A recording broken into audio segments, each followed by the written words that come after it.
There are places in this world that hold on to memories, not the bright, happy ones we frame on our walls, but the dark, heavy ones, the echoes of tragedy.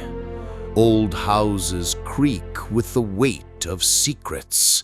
Battlefields whisper with the ghosts of soldiers.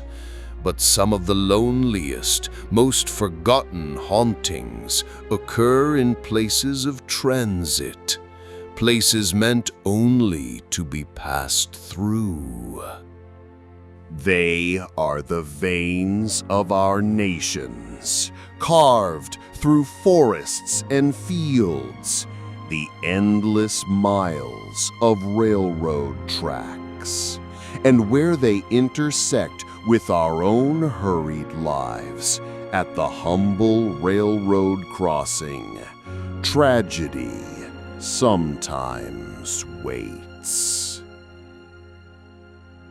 Tonight, we travel to one such place, a place known to locals only in hushed tones, a place where the past is not dead, it's just waiting for the next train. We're going to Blackwood Crossing.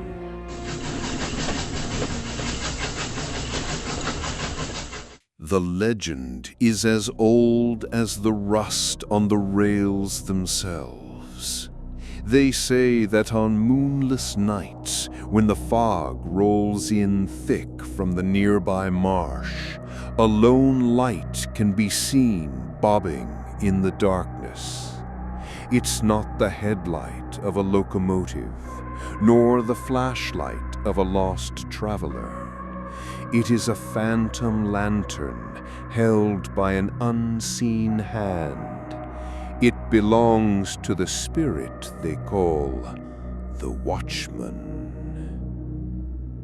He is the ghost of a man who met his end on these very tracks over a century ago. But this is not a story of vengeance. This is a story of an eternal, desperate warning.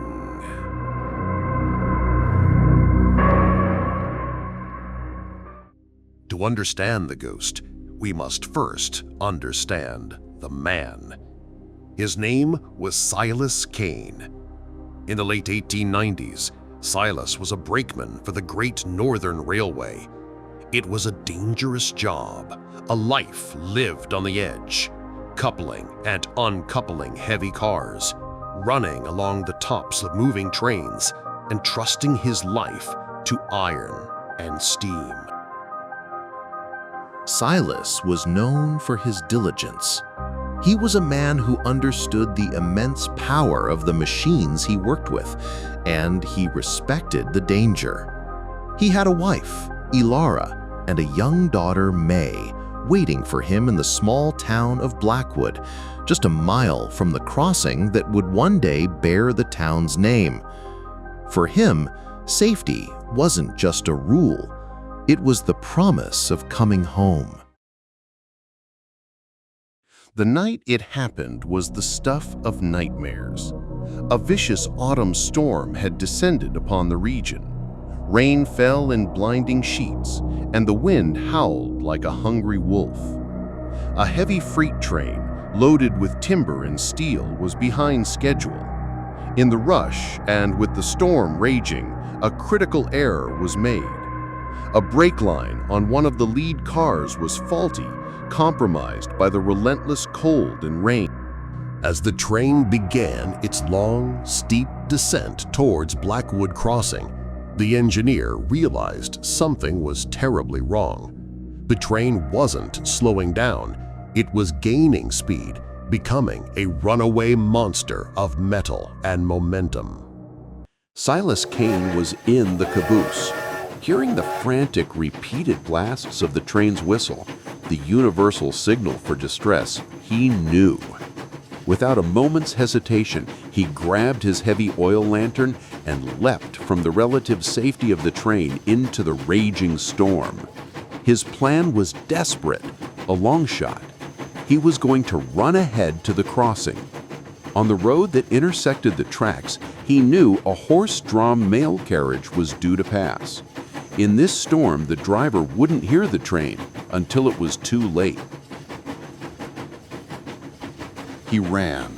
His lungs burned, the icy rain stinging his face. His heavy boots slipped on the muddy ground beside the tracks. Behind him, the sound of the runaway train grew from a rumble to a deafening roar. He could see the faint lights of the mail carriage approaching the crossing, its driver oblivious. Silas waved his lantern, a frantic arc of light in the maelstrom. He shouted, his voice swallowed by the wind and the thunder of the train. He reached the crossing just as the carriage did. He stood in the middle of the road, a lone sentinel against a ton of charging steel, swinging his light, screaming a final, desperate warning. The carriage driver saw him. Confused, he pulled back on the reins. The horses reared, stopping just feet from the tracks. But Silas had no time to save himself. The last thing the carriage driver saw was the lone lantern being swallowed by the immense, dark shape of the locomotive. The last thing anyone heard over the storm was the horrific screech of metal on metal, and then silence.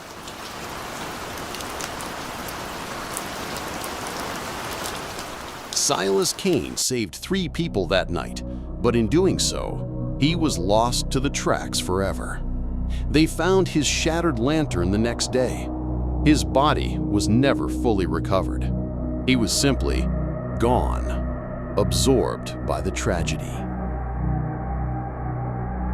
It didn't take long for the stories to begin. Within a year, travelers reported strange occurrences at Blackwood Crossing. On foggy nights, drivers would see a single swinging light up ahead, causing them to slow down, thinking it was a warning signal, only for it to vanish as they got closer. Train engineers especially knew the stories. They would report seeing a dark figure standing on the tracks far ahead, waving a lantern. They'd slam on the emergency brakes, their hearts pounding, convinced they were about to hit someone. But when the train screeched to a halt, there was no one there. Nothing but the empty tracks and the whispering wind. One of the most famous accounts comes from a man named Arthur Fleming in the 1950s. He was driving home late one winter's night. The snow was coming down hard, visibility was near zero. His car, an old Ford, suddenly stalled right on the tracks at Blackwood Crossing. He tried the ignition again and again. Nothing. Panic began to set in. And then, through the swirling snow, he saw it. A figure, dark and indistinct, standing by the side of the road, holding a faint, old-fashioned lantern. The figure raised its arm and pointed down the tracks. Arthur strained his eyes, and in the distance, he saw it. A single, bright headlight cutting through the snow. A train was coming. A wave of pure terror washed over him. He abandoned the car, scrambling out the door and stumbling through the snowdrift. No sooner had he cleared the tracks than the train roared past, its horn blasting, narrowly missing his empty vehicle. When he turned to thank the man who had warned him, no one was there. His footprints were the only ones in the fresh snow. His car, miraculously, started on the very next try. The stories are all the same. a stalled car that starts just in time, a driver who gets a sudden, inexplicable urge to stop before the crossing, a feeling of an unseen presence, a sudden drop in temperature, the scent of rain and cold iron on a perfectly dry night. Silas Kane is not a malevolent spirit. He is not the cursed object himself. The crossing is the cursed object, consecrated by his sacrifice. His spirit is bound to it, forced to repeat his final heroic act for eternity. He is a ghost with a job, a spectral watchman, forever on duty. Paranormal investigators have visited Blackwood Crossing. They've recorded EVPs, electronic voice phenomena. Amidst the static, faint whispers have been captured. Words like danger, back, stop. Thermal cameras have registered a fleeting, man-shaped cold spot that appears and vanishes in an instant. But no equipment can truly capture the essence of this haunting.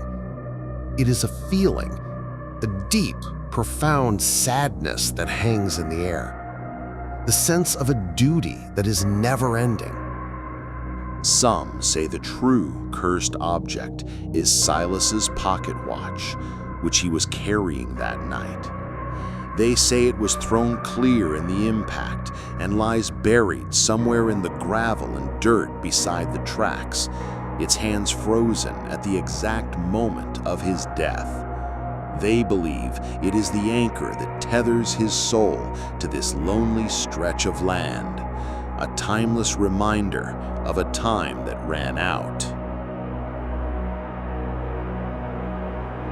So if you ever find yourself driving in the countryside on a dark, foggy night and you approach your railroad crossing, be mindful.